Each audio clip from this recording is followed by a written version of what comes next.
নমস্কার বন্ধুরা, আপনারা দেখছেন প্রার্থনা লাইফস্টাইল। তো আমার মেয়ে সকালবেলা থেকেই বায়না ধরেছে যে ঘুগনি খাবে।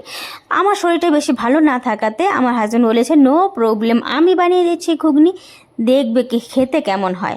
তো আমার হাজব্যান্ড তো বরাবরই রান্নাটা খুব ভালোই করে, কিন্তু ঘুগনি তো আজকে ও ফার্স্ট টাইম বানাচ্ছে।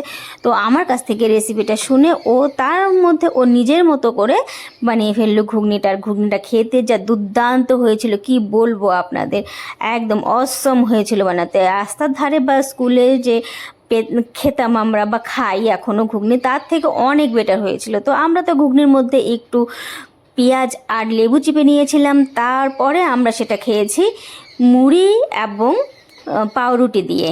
তো খেতে তো দারুণ হয়েছিল। আপনাদের কি দিয়ে খেতে ভালো লাগে সেটা একটু কমেন্টে জানিয়ে দেবেন। আর রেসিপির ভিডিও যদি জানতে চান তাহলে অবশ্যই সেটা লিখে দেবেন, আমি একটা ভিডিও তৈরি করে দিয়ে দিব।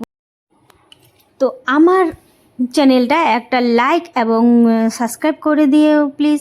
ঠিক আছে, ভিডিওটা আর বেশি বড় করলাম না, আমরা খেয়ে নিলাম গরম গরম ঘুগনি। আপনারাও কখন খাবেন তাড়াতাড়ি খেয়ে ফেলুন, পুজো তো চলে এসেছে না, তাড়াতাড়ি ঘুগনিটা খেয়ে ফেলুন। ওকে, টাটা, বাই বাই।